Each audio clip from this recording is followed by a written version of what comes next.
이스라엘의 3대 왕인 솔로몬이 아버지 다윗의 유언을 받아서 7년 동안 성전을 건축을 했어요. 성전 건축을 마친 후에 하나님께서 베푸신 은총과 그 축복을 감사하며 봉헌식을 하게 됐습니다. 아주 최고의 정성을 다해서 하나님 앞에 이 봉헌식을 이렇게 하나님 앞에 드리고 나니까 하나님께서 나타나셔서 그에게 주신 말씀이 오늘 본문의 말씀입니다. 그래서 내 이름으로 일컫는 내 백성이라고 하시면서 또 저들의 삶 속에 이렇게 하늘을 닫고 비를 내려주지 않거나 또 농사를 실컷 열심히 수고해서 잘 지어 놓았는데 또 메뚜기 재앙으로 곡식을 다 갉아먹거나 또 그런 일이 있을 때에 하나님께 기도하게 되면, 회개하고 기도하게 되면 하나님께서 그 기도를 들으시고 그 땅을 고쳐 주신다, 그렇게 말씀을 하셨습니다. 왜 하나님께서 이 봉헌식 끝나고 난 뒤에 이 말씀을 주셨을까? 그것은 그 백성들의 그 마음, 그들의 모습을 미리 다 알고 계셨기 때문입니다. 사실 이스라엘 역사를 보게 되면은 그들은 하나님의 선택함을 받았고 또 하나님의 돌보심과 하나님의 축복을 엄청나게 많이 받은 백성들이었습니다. 출애굽부터 시작해서 가나안 땅의 그런 모든 삶의 과정을 통해서 하나님께서 때마다 일마다 참 놀랍게 역사해 주셨건만 이 사람들은 하나님께 감사한 것보다는 원망불평하고 늘 불순종하는 그런 삶을 살게 되었습니다. 그래서 엘리야 선지자 당시에는 아방 당시죠. 그때는 3년 6개월 동안 하늘에서 비를 주지 않았다 그랬어요. 하나님 말씀 불순종하는 것이 또 메뚜기 재앙도 있고 또 질병, 질고로 인해서 많은 백성들이 또 고통을 받고 죽는 그런 일도 있었고 또 그것으로 그친 것이 아닙니다. 이스라엘 역사를 이렇게 쭉 살펴보면은 그들은 강대국의 속국으로 많은 고통을 받았어요. 애굽의 속박을 받았습니다. 또 아수르의, 바벨론의, 또 메데바사의, 헬라의, 그리고 로마의 지배를 받는 그런 그 속국으로서 참 많은 고통을 겪게 되었고 뿐만 아니라 또 그들은 결국에 나라가 망하는 또 이방 민족에게 끌려가는, 아수르에서 나라가 망하고 바벨론에 의해서 나라가 망하는 그런 일들이 있었던 것을 볼 수가 있습니다. 그래서 하나님께서는 그 백성들에게 14절 말씀을 주시면서 너희가 스스로 돌이켜 겸손하며 또 하나님의 얼굴을 간절히 구하게 되면 내가 그 땅을 고치겠다, 그렇게 말씀을 해 주셨어요. 오늘 이 말씀은 그 백성들에게만 주신 것이 아니에요. 우리 모습을 보면은 고침 받아야 될 것이 참 많습니다. 우리의 신앙도 참 바른 신앙이 되지 못해서 참 우리의 신앙도 좀 고침을 받아야 되고 우리의 또한 인격도, 우리의 성격도 그 성격 때문에 우리 인생에 참 마이너스가 되는 그런 일들이 숱하게 많습니다. 우리의 인격도 성격도 고침을 받아야 되고, 우리의 또한 질고도 육신의 질고로 좀 많이 고통을 겪기도 하는 분들이 계시지만은 그것도 고침을 받아야 되고, 또한 가정도 고침을 받아야 돼요. 삶의 여러 가지 참 문제들이 하나님의 은혜로 고침을 받아야 되고, 그래야 행복한 가정이 될 수 있고, 또한 뿐만 아니라 자녀들도 고침을 받아야 되고, 또 교회도 그리스도를 닮아가는 아름다움이 없는 인간적인 그런 부분이 많은 그런 교회의 속성도 좀 고침을 받아야 되고, 그래서 이번 기회에 기도하는 가운데 다 고침받기를 주의 이름으로 축원합니다. 다 고침받아야 돼요. 그래서 오늘 하나님께서는 참 그래도 하나님이 선택하신 그 백성들을 너무너무 사랑하신 거예요. 그래서 항상 내 백성이라고 그렇게 말씀하시는 것을 보게 돼요. 예. 죄 지었으니까, 불순종했으니까, 하나님을 거역했으니까 더 이상 너희는 내 백성이 아니다. 그렇게 말씀하실 수도 있지만은 그들이 참 죄를 짓고 하나님의 뜻을 거스리는 그런 일들이 있어도 변함없이 너희는 내 백성이다. 그렇게 하신 것을 보게 됩니다. 오늘 우리도 마찬가지죠.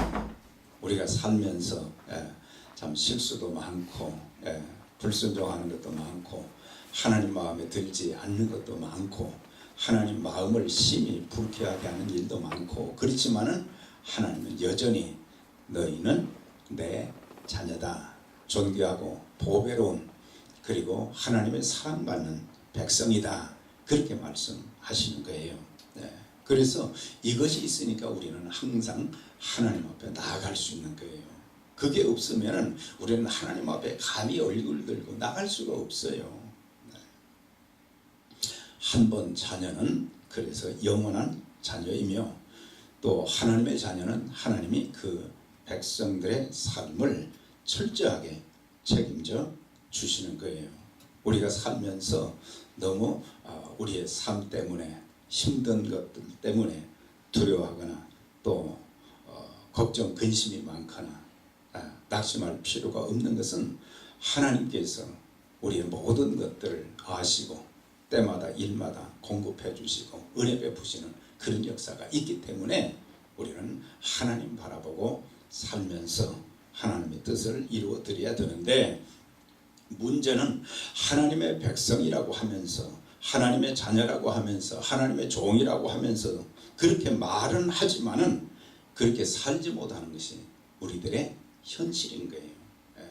항상 그렇게 부르짖지만은 그래서 그리스도인들은 책임 있는 그런 신앙인의 모습이 우리의 삶의 터전을 통해서 나타나줘야 되는 거예요.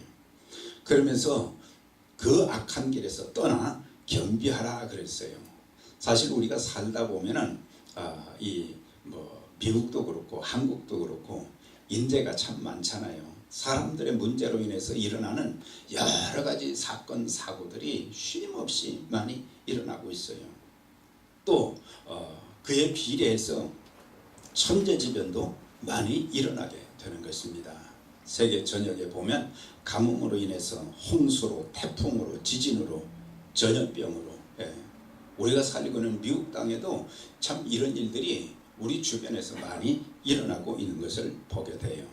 그래서 믿지 않는 사람들은, 불신자들은 그것은 자연현상이다, 뭐 여러 가지 현상이라고 말을 하지만은 사실 우리가 신앙인의 눈으로 보게 되었을 때에 그것은 하나님의 경고가 담겨 있다는 것을 알 수 있어요. 이 땅에 사는 모든 사람들이 하나님의 형상대로 지음을 받고 하나님의 은혜로 살아가야 되는데, 하나님이 참 진노하시는 그런 일들이 동성애도 있고 또 종교 다원주도 있고, 미국은 지금 동성애가 합법화됐지만 한국도 지금 그 헌법을 고치려고 지금 그러니까 계속해서 이 기독교인들이 지금 저 데모를 지금 하고 있잖아요. 그렇게 되면은 이건 하나님을 배반하는 것이 되기 때문에 하나님의 진노가 그 머리 위에 있게 되는데 사람들은 그걸 깨닫지 못하는 거예요. 그래서 먼저 우리 신앙인들이 초심을 회복해야 하는 것입니다. 하나님 앞에서 나를 보게 되면 이사야 선지자와 같이 나는 정말 입술이 부정한 자다. 내 모습을 보면 하나님을 보지 않고 내 모습을 보면 내가 굉장히 대단한 줄로 알고 있지만 하나님 앞에서 내 모습을 하나님이 조명해 주실 때 그때 내 자신을 보면 참 형편없다. 그런 것을 느끼게 되는 거예요. 그래서 인생의 위기는 언제 오느냐? 초심을 상실했을 때. 초심을 상실했다는 것은 겸손함이 없고 교만이 싹트기 시작했다는 거고. 그래서 초심을 상실한 이제 몇 가지 결과가 교만이 싹트기 시작했다는 것이고 열정이 식기 시작했다는 거예요. 하나님께 대한 열정이 점점점 식어져 가고 있다는 거예요. 그 다음에 순수한 마음이 중간에 변질되어 가고 있다는 것입니다. 참 처음 교회 나왔을 때 얼마나 순수했어요. 사울도 이스라엘의 초대 왕으로 농사꾼이 왕이 되었는데 참 얼마나 겸손했어요. 그런데 이제 뭔가 좀 되는 것 같으니까 하나님의 은혜로 하나님의 돌보심으로 하나님의 축복으로 이렇게 나라가 꾸려져 간다 이런 걸 생각하고 겸손하고 감사해야 되는데 오히려 자기 공로만 자꾸 지켜 내세우는 그런 일들. 느부갓네살도 마찬가지죠. 내 이름으로 이 거대한 바벨론 성을 내가 이렇게 건축했다. 그 순간 미치광이가 되어서 들에 나가서 소처럼 풀을 먹고 그의 손톱과 머리털이 독수리의 머리털 같이 손톱처럼 그렇게 되었다 그랬어요. 뭐 우시야도 히스기야도 다 설명할 수 없지만은 이 사람들 보면은 참 처음에는 굉장히 잘했는데 점점 가면서 변질되어서 나중에는 자신의 인생도 망가뜨리고 나라의 참 모든 국가의 대사도 망치는 그런 일들이 이 사람들을 통해서 있어진 것을 보게 돼요. 오늘 교회도 마찬가지입니다.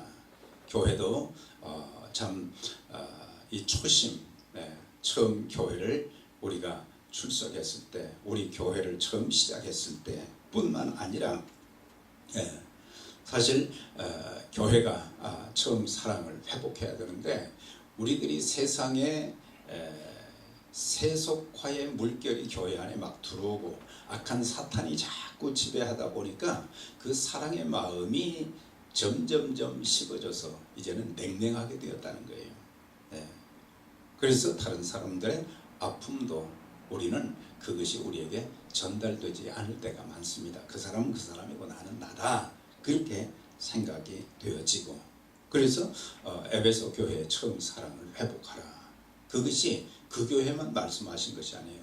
우리 교회도 말씀하시고 우리 각 사람에게 똑같이 또 말씀하시는 거예요. 그래서 우리가 또 직분자들도 마찬가지죠.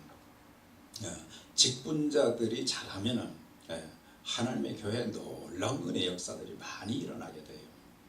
그런데 직분자들이 처음과 같은 그런 참 직분을 받을 때 그 순수함, 겸손함, 감사함, 하나님 앞에 내가 겸손히 충성하겠습니다. 참 그런 다짐을 이렇게 했는데 그게 나중에는 막 변질이 되어지고 그래서 사실 나로 인해서 우리 가정이 좀 평안하고 행복해져야 되고 나로 인해서 주의 몸된 교회가 좀 평안하고 또 부흥해야 되고 그래서 교회가 평안하면 부흥이 되는데 교회가 시끄럽고 서로 미워하고 이러면은 또 교회가 부흥이 안 되는 거죠.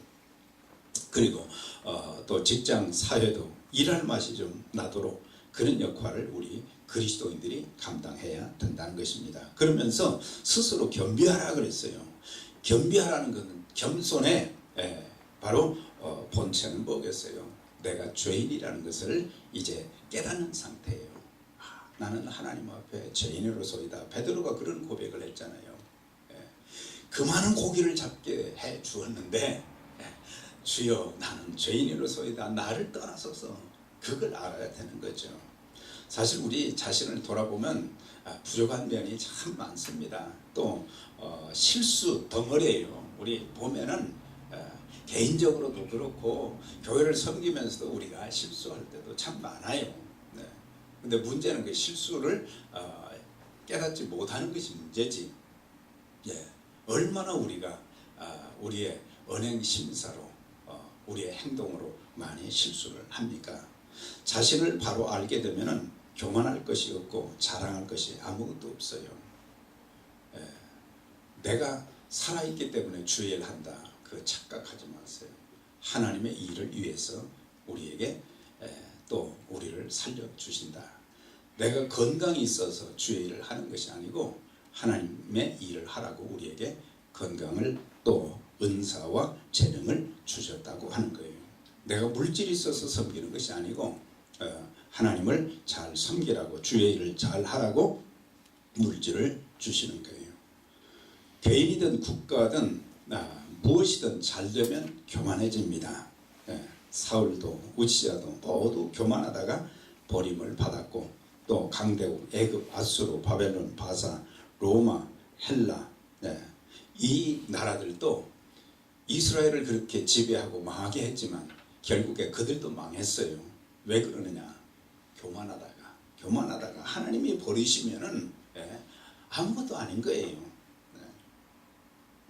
그래서 그들은 역사의 무대에서 사라졌거나 기울어진 펜처럼 된 것을 볼 수가 있어요. 그래서 하나님은 그 교만을 부수기 위해서 우리에게 뭘 주시느냐? 때로는 고통을 주신다는 거예요. 그 고통을 통해서 내가 죄인이구나, 내가 부족하구나, 내가 실수투성이구나, 내가 하나님 앞에 정말 불순종하고 하나님 뜻을 거스렸구나, 하나님 마음을 참 아프게 해드렸구나, 그것을 깨닫고 나니까 그때부터 겸손해지는 거예요. 그래서 고난당한 것이 내게 유익이라 그랬잖아요. 이제는 우리가 하나님과의 관계가 죄 때문에 단절되었는데 그게 지금 회복이 되어져야 돼요. 우리는 많은 죄를 우리 안에 지금 가둬놓고 그것을 말이죠 하나님 앞에 지금 내놓지 못하고 있어요. 겉으로는 그렇지만 내 속에 진짜 이런 모든 죄들이 다 나와야 되는데 그렇지 못할 때가 많아요. 그 죄 때문에 하늘 문이 닫혔어요. 하나님과 인간의 관계가 단절되었어요. 관계 회복의 유일한 길은 우리가 죄를 깨닫고 회개하는 것입니다. 오늘날 목회자와 성도도, 성도와 성도, 남편과 아내도, 부모와 자녀 사이에 이 관계가 얼마나 지금 깨졌는지 몰라요. 그래서 아름다움, 그리스도인의 아름다움, 그리스도의 아름다움이 보여지지 않는 가정에 가서도 볼 수 없고 교회 와서도 볼 수 없고 그리스도인들이 있는 곳에서 그런 것을 볼 수가 없는데 이제 이런 모든 닫힌 관계, 깨어진 관계 이런 모든 것들이 악한 마귀와 또 죄 때문에 그렇게 됐으니까 이번 기회에 하나님 앞에 회개하는 가운데 다 고침받는 역사가 있기를 주의 이름으로 축원합니다. 자 이제 끝으로 보면은 여기서 하나님의 얼굴을 구하라 그랬어요. 기도하여 내 얼굴을 구하면 하나님이 이미 방법을 다 알려주셨어요. 그 방법을 다 알려주셨는데 사람들은 그 방법대로 안 하는 거예요. 하나님의 방법대로 하면은 우리 인생에 문제가 없는데 하나님의 방법이 아닌 하나님의 뜻이 아닌 내 뜻과 내 고집, 내 주장, 내가 하고 싶은 대로 하다 보니까 그러는데 하나님의 방법이 뭐예요? 하나님의 얼굴을 구하라 그랬어요. 우리 그리스도인들의 큰 약점 중에 하나가 무엇인지 아십니까? 하나님의 손길만 많이 구한다는 거예요. 하나님의 능력은 참 위대하잖아요. 홍해바다도 가르치고 또 반석에서 물도 내시고 40년 동안 하늘에서 만나를 내려주시고 참 하나님의 행하신 일들 보면 놀랍고 위대한데 그래서 도무지 불가능하고 희망이 없어 보여도 하나님의 손길이 함께하면 모든 것이 가능해져요. 내 인생이 박살나고 산산조복이 났다 할지라도 내게 주의 손길이 함께 하시면 만사가 다 회복되어지고 역전의 역사가 일어나게 되는 거예요. 그래서 하나님의 얼굴을 구하는 신앙은 하나님과의 인격적인 관계를 추구하는 것이다. 다시 말하면 하나님 얼굴을 구한다는 것은 하나님이 얼굴 모습이 이렇다 그게 아니고 하나님 그분을 구하는 그런 기도가 있어져야 된다. 뭐 병도 낫게 해주시고 뭐 물질의 축복도 주시고 뭐 우리 자녀도 이렇게 주시고 그런 기도 당연히 해야죠. 그렇지만 제일 중요한 우선순위가 뭐겠어요? 하나님을 구해야 된다. 하나님을 구하게 되면 이런 모든 것들 하나님이 역사하시고 도와주시고 인도하시는데 우리는 하나님의 손길 하나님의 능력만 구하지 하나님 그분을 진짜 구해야 될 그분을 구하지 않는다는 사실이에요. 네. 하나님을 더 깊이 알길 원합니다. 내가 하나님의 뜻대로 살길 원합니다. 하나님의 뜻대로 제가 섬기길 원합니다. 자, 그렇게 스스로 겸비하여 기도하면 첫째, 하늘에서 들으신다. 그러니까 하나님이 우리 기도를 다 들으신다는 거예요. 그래서 우리는 기도할 수 있는 거예요. 하나님이 다 들으신다는 거죠. 네. 하나님이 안 들어주신다면 그것은 말이죠. 우상에게 말하는 것과 똑같은 거잖아요. 네. 네. 사람들은 자기들이 깎아 만든 우상에게도 말이죠. 그렇게 소원을 비는데 천지만물의 주관자가 되신 생사화복의 주권자가 되신 흥망성쇠의 열쇠를 가진 그 하나님을 구하지 않는다는 사실이에요. 이 시대가 왜 그러냐? 네.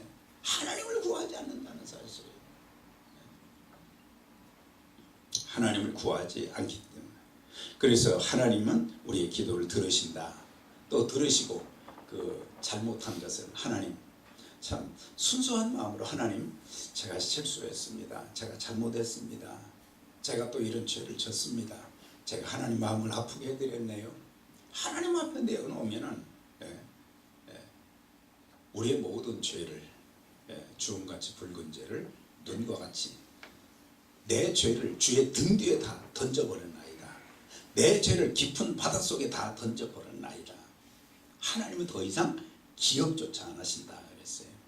그러니까 우리가 하나님 앞에 회개하면 하나님은 우리의 죄를 사해 주시고 여기서 끝나는 거지 않죠. 그 다음 마지막에 보면 그 땅을 고쳐주신다. 예. 농부가 씨앗을 뿌렸는데 씨앗이 자라다가 그 다음에 다 그냥 다 그 싹이 난 것이 다 죽어버려요. 왜 그러냐? 땅이 문제거든요. 땅이. 예. 중요한 것은 우리의 마음밭이 굉장히 중요한 거예요. 우리 마음밭이 고침을 받아야 돼요. 정말 예수 믿는 사람들은 입으로만 하나님 예수님 사는 거잖아. 우리의 마음의 이 밭이 고침을 받으면 30배, 60배, 100배 열매가 맺히는 거예요. 열매의 아름다움을 볼 수가 있어요. 내 마음이 고침을 받아야 돼. 생각이 고침을 받고 우리의 육신도 질고도 다 고침을 받고 가정도 자녀들도 사업도 모든 하는 일 다 고침받아서 건강해지고 그래서 하나님의 뜻을 이루어드리는 귀한 도구로 쓰임받는 우리 모두가 되시기를 주의 이름으로 축원합니다. 자, 이 시간 우리 주기도문 대신에 같이 이제 매일 말씀 후에 우리 통성으로 이 4일간의 기간 동안은 정말 하나님 앞에 애통하는 그런 심정으로 하나님